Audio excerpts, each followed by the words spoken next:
أعوذ بالله من الشيطان الرجيم بسم الله الرحمن الرحيم وما أكثر الناس ولو حرصت بمؤمنين وما تسألهم عليه من أجر إن هو إلا ذكر للعالمين وكأي من آية في السماوات والأرض يمرون عليها وهم عنها معرضون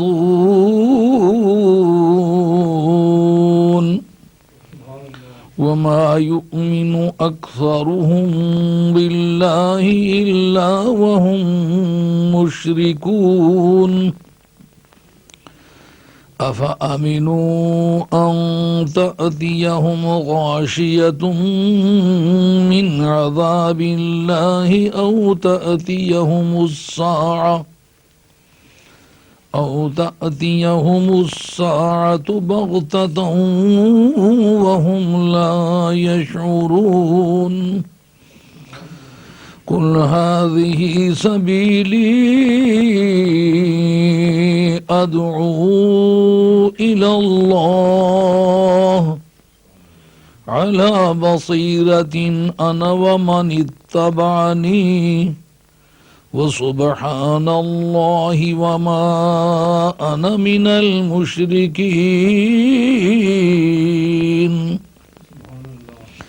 وما أرسلنا من قبلك إلا رجالا نوحي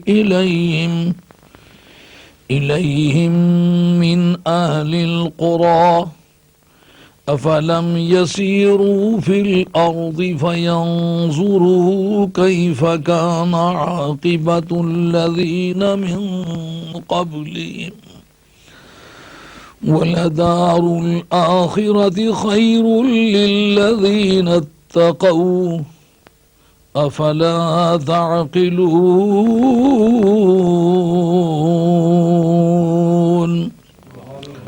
حتى إذا استيأس الرسل وظنوا أنهم قد كذبوا جاءهم نصرنا فنجي من نشاء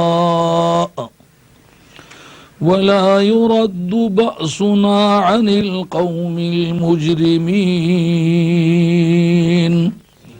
لقد كان في قصصهم عبرة لأولي الألباب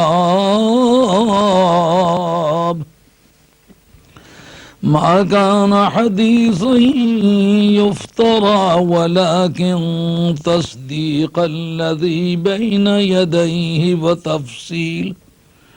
وتفصيل كل شيء وهدى ورحمة لقوم يؤمنون صدق الله مولانا العظيم وبلغنا رسوله النبي الكريم ونحن على ذلك من الشاهدين والشاكرين والحمد لله رب العالمين سبحان الله وما أكثر الناس ولو حرصت بمؤمنين Allah Jalla Jalaluhu wa Amman Baluhu says, and a vast majority of the people ma bi mu'minin, they are not going to believe in you walau harasta, even if you are very eager for their belief, wa ma tas'aluhum alayhi min ajr, and apart from that, and in addition to that, you don't ask them for any remuneration. In huwa illa zikrul lil alamin, this is not but as an advice for the total universe. Wa ka'ayyin min ayatin fis samawati wal ard, and there are many signs and symbols in the heavens and in the earth, yamurruna alayha, by which they are passing, wahum anha muridun, and nevertheless they don't pay heed to them and they don't pay attention to them. وَمَا يُؤْمِنُ أَكْثَرُهُمْ بِاللَّهِ إِلَّا وَهُمْ مُشْرِكُونَ, and a vast majority of them believe in Allah, don't believe in Allah, but when they are pagans, when they are idolaters. أَفَأَمِنُوا أَن تَأْتِيَهُمْ غَاشِيَةٌ مِّنْ عَذَابِ اللَّهِ, do they feel secure of the fact that a comprehensive, encircling and inclusive punishment of Allah would come to them? أَوْ تَأْتِيَهُمُ السَّاعَةُ, or the judgment day would come to them all of a sudden without any context. وَهُمْ لَا يَشْعُرُونَ, and when they would be unaware of it. قُلْ هَذِهِ سَبِيلِي, O my Prophet, say plainly, this is my way. أَدْعُو إِلَى اللَّهِ, I invite you to Allah. I invite you to Allah, this is my way. عَلَى بَصِيرَةٍ وَمَنْ عَلَى بَصِيرَةٍ أَنَا وَمَنِ اتَّبَعَنِي, I have got insight along with my companions. I myself along with my companions have the insight. وَسُبْحَانَ, and I glorify my Lord, my Allah. وَمَا أَنَا مِنَ الْمُشْرِكِينَ, and I have got nothing to do with the pagans. وَمَا أَرْسَلْنَا مِنْ قَبْلِكَ إِلَّا رِجَالًا نُوحِي إِلَيْهِمْ مِنْ أَهْلِ الْقُرَى, and we did not send any prophet before you but men we have been revealing to them from the habitations. Means they used to be from the humanity, from the mankind, and residing in the habitations of humanity, and we have been revealing to them. أَفَلَمْ يَسِيرُوا فِي الْأَرْضِ, didn't they travel in the earth?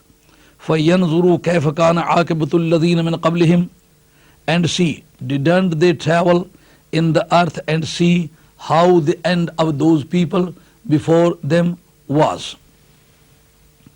وَلَدَارُ الْآخِرَةَ خَيْرٌ لِلَّذِينَ اتَّقَوْا, and the abode hereafter, the residential facilities and residence of hereafter, خَيْرٌ لِلَّذِينَ, are much better than these ones, لِلَّذِينَ اتَّقَوْا, for the people who followed the attitude of piety.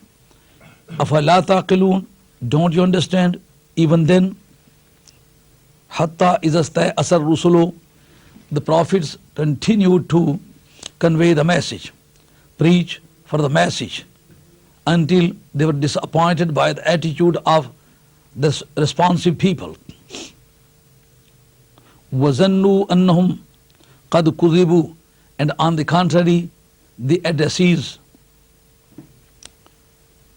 began to think that they were told a lie. جَاءَهُمْ نَصْرُنَا, and then our succor, our support, our help reached them, means reached the Prophet. فَنُجِّيَ مَن نَشَاءُ, so whomever we liked was delivered, was rescued, were saved, were escaped. وَلَا يُرَدُّ بَعْصُنَا عَنِ الْقَوْمِ الْمُجْرِمِينَ, and our scourge, our punishment, our perdition, our permanent punishment could not be returned from the criminal people. Means our punishment is irreversible, irreturnable, and irrevocable for the criminal people. لَقَدْ كَانَ فِي قَصَصِهِمْ عِبْرَةٌ لِأُولِي الْأَلْبَابِ, and there is a moral to be achieved by the wise people in the history of the infidels. مَا كَانَ حَدِيثًا يُفْتَرَى, the story of Joseph, the contents of the Holy Quran are not a fabricated story. وَلَكِنْ تَصْدِيقَ الَّذِي بَيْنَ يَدَيْهِ, but it is a confirmation of what is in front of them. وَتَفْصِيلَ كُلِّ شَيْءٍ, and the details of everything. وَهُدًى وَرَحْمَةً, and the guidance and blessing liqawmi yu'minun, for the people who believe. This is the verbal translation of the passage I recited before you. Now I would like to explain the exegesis of the passage recited before you. Subhanallah. When the story of Joseph, may grace and peace of Allah be upon him, was going to be concluded, the Prophet wanted to wind up the subject. The main purpose of the Prophet was just to teach the people how to avoid the punishment of Allah, how to achieve the pleasure of Allah. And the purpose of the Prophet was to educate them the main purpose of the life.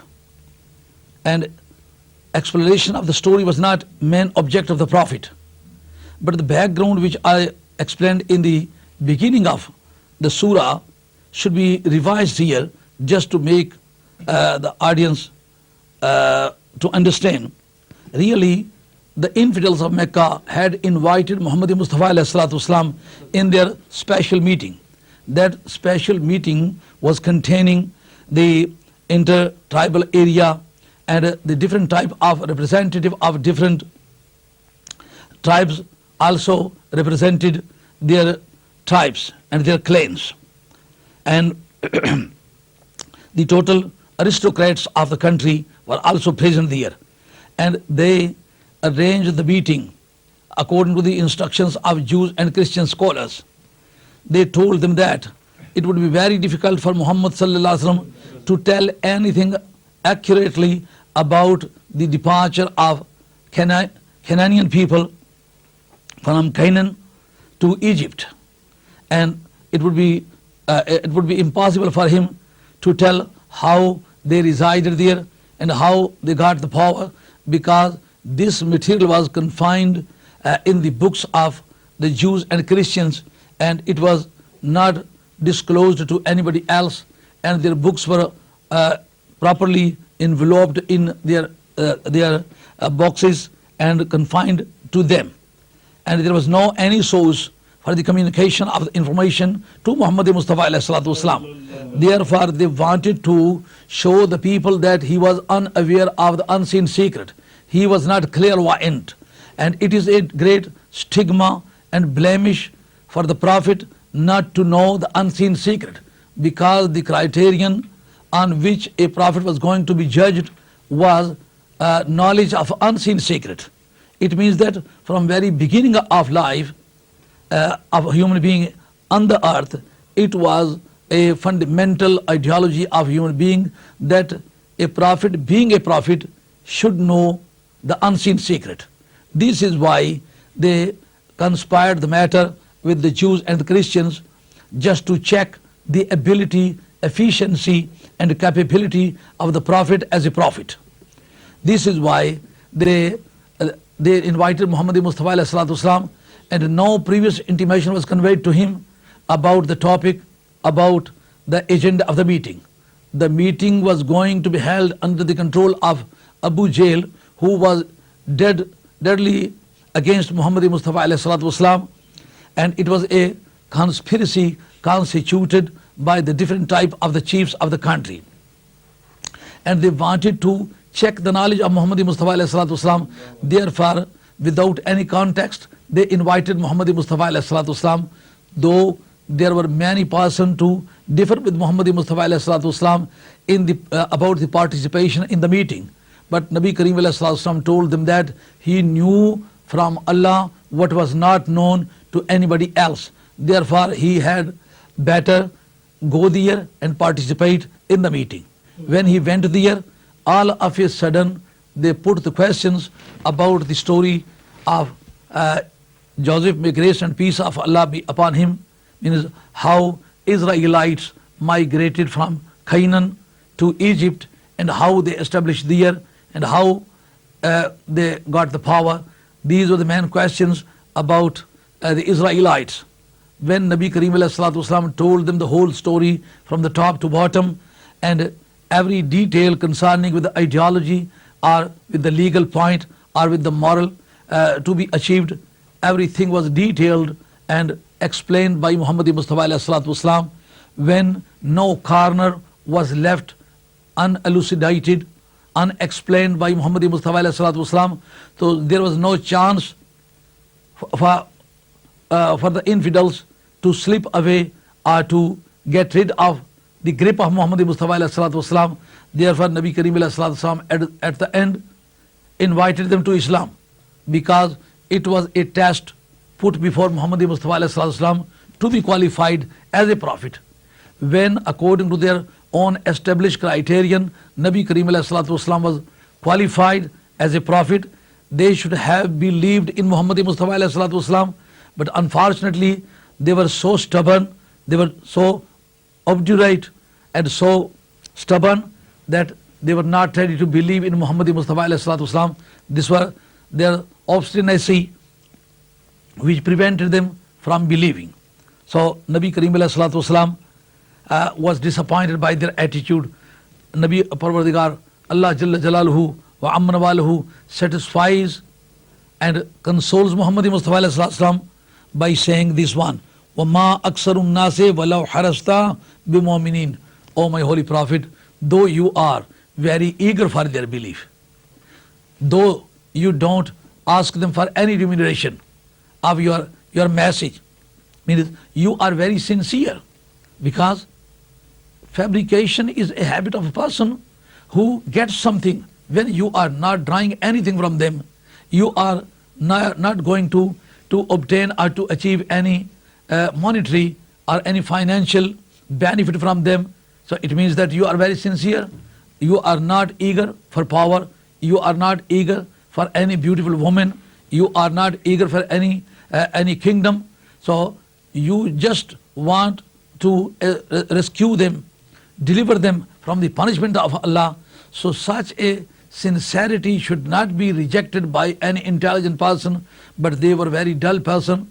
They were very dull and very senseless people who could not accept the message of Muhammad Mustafa alayhi salatu wasalam. Quran says, O my holy prophet, though you are very, very eager for their belief, you are very greedy for their belief, you are very ambitious, you are very desirous of their belief, and you don't want anything to take from them, even then they are not going to believe you.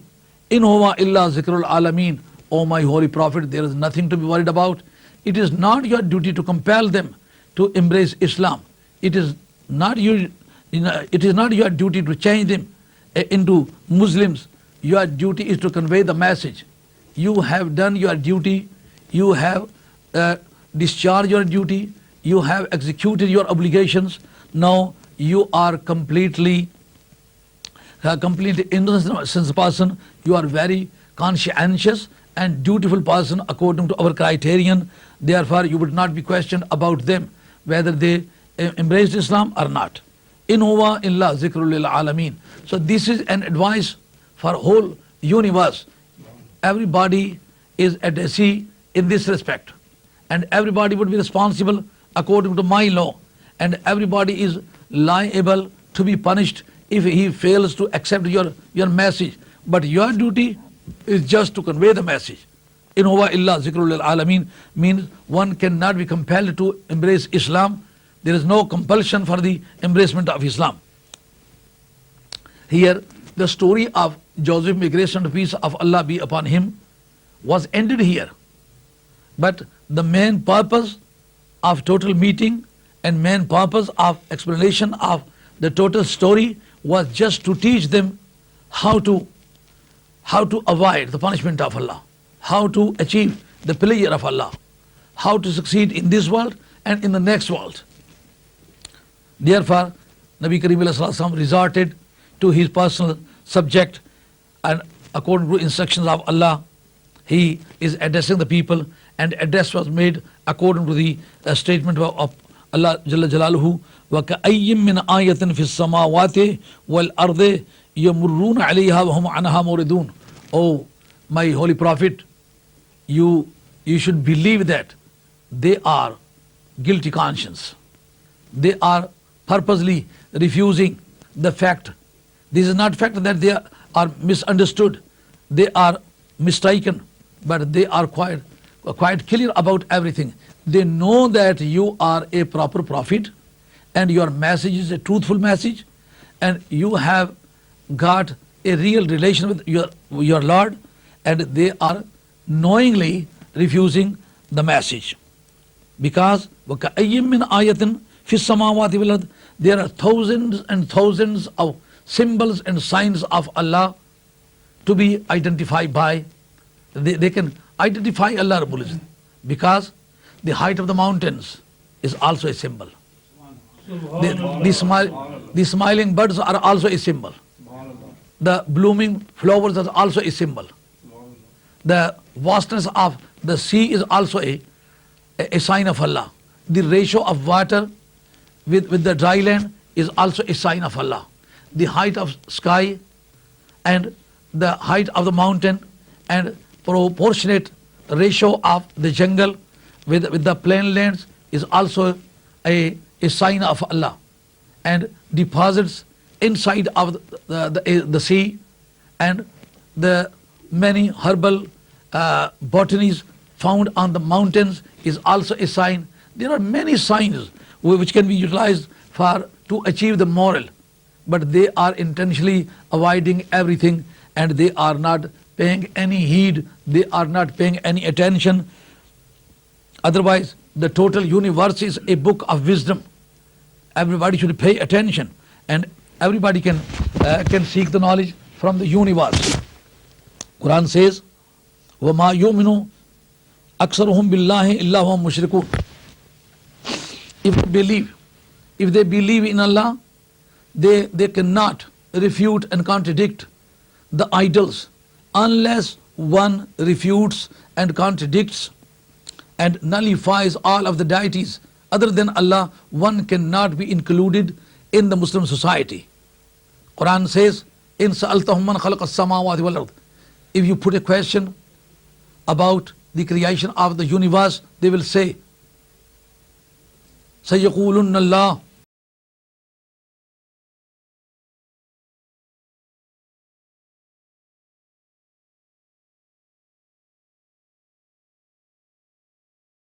Because they cannot refute the other deities. Islam starts from La ilaha illallah. Islam begins with the refutation, with the contradiction of the other deities, and afterwards the confession of real Allah is found in Islam. Unless one refutes the other deities, one cannot be included in the Muslims. Quran says, وَمَا يُؤْمِنُ أَكْثَرُهُمْ. This verse was, according to the majority of the Muslim scholars, was revealed in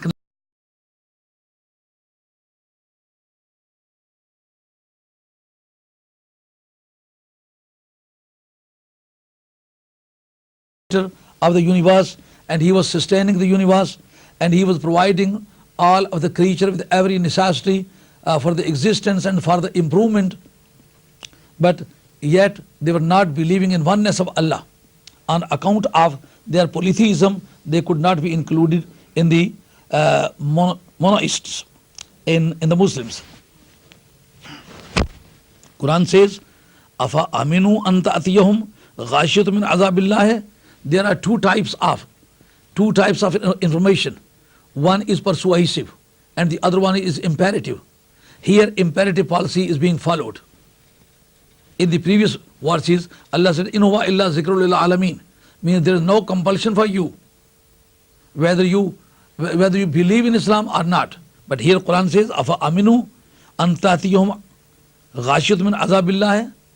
Do they feel secure from the fact that a comprehensive and encircling and encompassing punishment and chastisement Allah will come, as the community of Salih alayhi salatu wasalam was toppled, as the followers and the community of Lot, may grace and peace of Allah be upon him, were toppled, and at the community of Hud alayhi salatu wasalam was toppled. They were totally abolished. They were totally uprooted. Their ruins are sometimes found on the earth, and sometimes were totally abolished. There was no sign of their residences as well. So Allah Rabbul Izzat refers to those types of punishment, means those are precedents established by Allah Rabbul Izzat about the punishments of those people who were liable to be punished. So according to that, these people are also liable to be punished, but Allah Rabbul Izzat says, O my holy Prophet, Ma kana Allahu liyu'azibahum wa anta fihim. O my holy Prophet, I am not going to penalize these people as long as you are present in these people.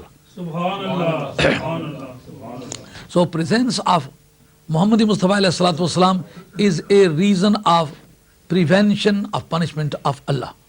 Means if the punishment is not coming down to the people who are committing the severe crime and according to which they are liable to be punished, it means that the Prophet is present here. Otherwise, they should have been punished. Quran says, "O tatiyum sa'ad baghtatan." Do they feel secure from the fact that the judgment day would come to them all of a sudden without any intimation, without any context? Means they would not be expecting the arrival of the judgment day, but all of a sudden, without any introduction, the judgment day would come and they would get no chance to show penitence, to make tawbah. وَهُمْ لَا يَشْعُرُونَ, when they would not be aware of the arrival of the judgment day. Quran says,